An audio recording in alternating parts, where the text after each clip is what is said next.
Marcus stared at his phone. The words didn't make sense at first. Fired. Not suspended pending investigation. Not administrative leave. Fired. 12 years. Gone in a press conference. His phone started ringing. Blocked numbers. Reporters. He let it ring. What could he possibly say? What explanation would make any of this better? The office was cold. Empty. Marcus pulled his knees to his chest and sat there on the floor, listening to the silence. Outside, sirens wailed. Life continued. The world kept spinning. But his world had stopped. An hour passed. Maybe two. Marcus lost track of time. Then he heard footsteps on the stairs. Heavy. Deliberate. Multiple people. The door opened. Lieutenant Davis stepped in, followed by two men Marcus didn't recognize. Suits. Federal agents, probably. "Reed, get up," Davis said. Marcus stood slowly. His legs were numb from sitting. "These are agents from the FBI. They need to ask you some questions." The taller agent stepped forward. "Marcus Reed, I'm Agent Chen. This is Agent Brooks. We need you to come with us." "Am I under arrest?" "Not yet. But we need your full cooperation. You have the right to an attorney." "I can't afford an attorney." Agent Chen's expression didn't change. "Then one will be appointed for you. But right now, we need you to come answer some questions. Voluntarily. It'll look better if you cooperate." Marcus looked at Davis. The lieutenant's face was unreadable. "Do what they say," Davis finally said. "And Reed, tell them everything. Don't hold back. It's your only shot." Marcus nodded. He followed the agents down the stairs, into an unmarked sedan. They drove in silence. No sirens. No lights. Just three men in a car, heading toward the federal building downtown. The interrogation room was exactly like the ones Marcus had sat suspects in 1,000 times. Cold metal table. Uncomfortable chairs. Mirror on one wall. He'd always wondered what it felt like on this side of the table. Now he knew. It felt like drowning. Agent Chen sat across from him. Agent Brooks stood by the door. A recorder sat on the table between them. "This interview is being recorded," Chen said. "Do you understand?" "Yes. You've waived your right to an attorney for now." "Correct." "Yes. Let's start at the beginning. Yesterday afternoon, you responded to a call about a suspicious vehicle. Walk me through what happened." Marcus took a breath, and he told them everything. The dispatch call. The approach. Agent Foster in her car. The newspaper. His decision to escalate. Drawing his weapon. The moment he realized who she was. The wet stain spreading across his pants.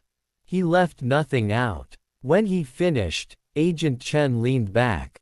"Why did you draw your weapon?" I thought she might be dangerous." "Why?" "The way she was sitting. Not moving. Not acknowledging me. And that's threatening." "In the moment, yes." "Was it because she was black?" The question hung in the air like smoke. "No," Marcus said automatically. "No." Agent Chen opened a folder. "Let's talk about your other stops." Darren Mitchell. October 2019. You pulled him over for a broken taillight that wasn't broken. You searched his car without probable cause. Why? I thought. What did you think? That a young black man in an expensive car must be a drug dealer. A thief. I was doing my job. Were you? Or were you making assumptions based on race? Marcus's jaw tightened. I don't profile people. Don't you? Agent Brooks spoke for the first time. He moved closer to the table. Raymond Foster. March 2021. You stopped him outside his own home. Made him prove he lived there. Why? He was wearing a hoodie. It was late. I was being cautious. Cautious. Interesting word. Brooks pulled out another file. Dr. Amara Thompson. June 2018. Neurosurgeon. 6-figure salary. Beautiful home in Riverside Estates. You ordered her out of her house at gunpoint. Made her prove she owned it. Why? I received a call about a possible break-in. There was no call, Brooks said flatly. We checked. You were driving through the neighborhood. You saw a black woman entering a home in a wealthy area. And you assumed she didn't belong. Admit it. Marcus's hands clenched under the table. I was protecting the neighborhood. From what? A homeowner entering her own house. Brooks leaned closer. Here's what I think, Reed. I think you've been doing this for years. Making stops based on skin color. Escalating situations that didn't need to escalate. Hiding behind your badge and your body camera that's conveniently always off when it matters. That's not true. Then explain the pattern. Agent Chen slid a document across the table. 47 traffic stops in the past 3 years. 32 were black drivers. Riverside is 18% black. You want to explain that math? Marcus stared at the numbers. He'd never seen them laid out like this. Never thought about it. But there they were. Undeniable. I didn't realize. You didn't realize you were targeting black people. Or you didn't realize you'd get caught. Marcus's throat was tight. I'm not a racist. Then what are you? Agent Brooks asked. Because from where we're sitting, you look exactly like a racist. You act like a racist. You have the arrest record of a racist. So either you're a racist, or you're the unluckiest cop in America who just keeps accidentally harassing black people. The words hit like bullets. Each one finding its mark. Let's talk about your father, Agent Chen said, changing tactics. Sergeant Thomas Reed, 25 years on the force. Retired 2015. Marcus Williams. Ring a bell. Marcus closed his eyes. I didn't know about that. Didn't know your father arrested an innocent 16-year-old kid. Didn't know that kid spent 4 years locked up for something he didn't do. Didn't know your father buried the evidence that would have exonerated him. My father wouldn't. Wouldn't what? Wouldn't let his prejudices affect his judgment. Agent Brooks pulled out another file. This one was thick. Old. We pulled your father's arrest records too. You want to guess what we found? Marcus didn't answer. Same pattern. Worse, actually. Your father had 73 excessive force complaints. 73. All dismissed. All involving black suspects. He was investigated twice by Internal Affairs. Both times cleared. You know why? Marcus shook his head. Because the culture protected him. Just like it protected you.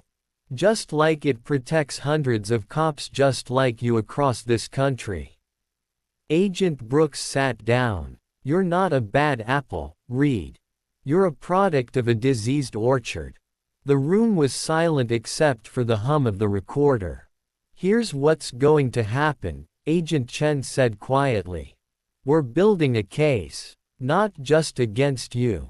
Against the entire Riverside Police Department.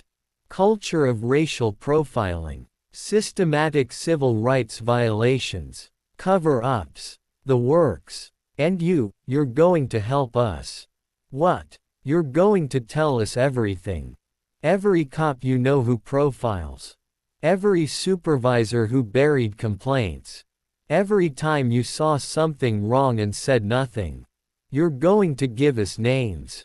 Dates. Details. I can't. You can. And you will. Because if you don't, If you fight us on this, we will destroy you.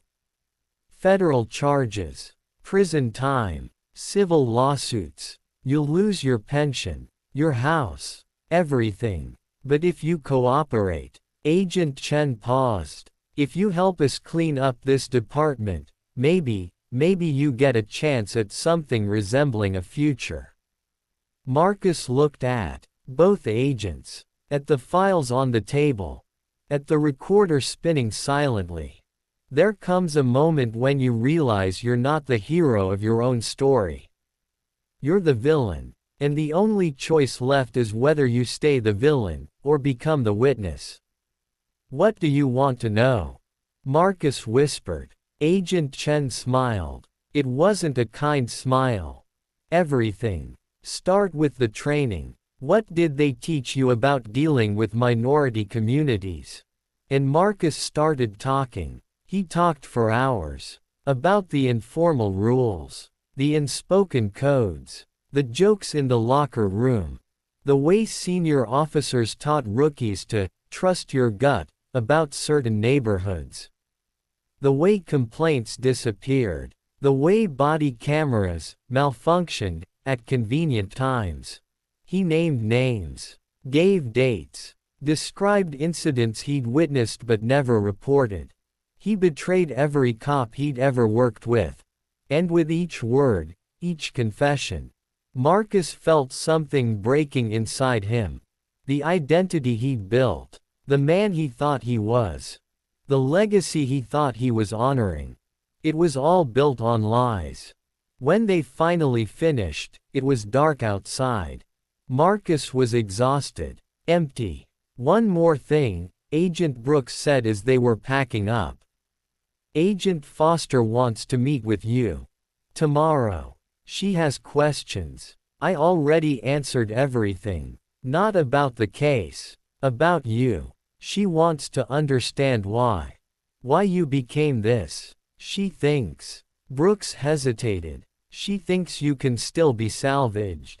I'm not so sure. But she's the boss. They drove Marcus back to his motel.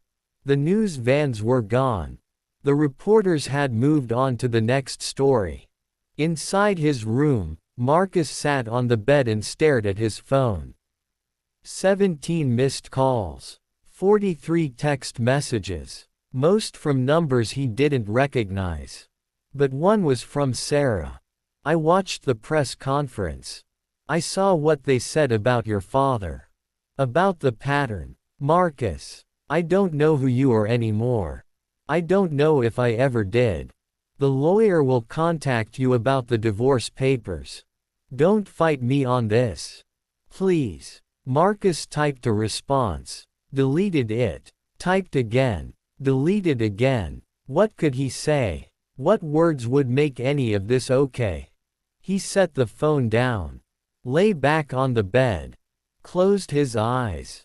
And for the first time since this started, Marcus Reed cried.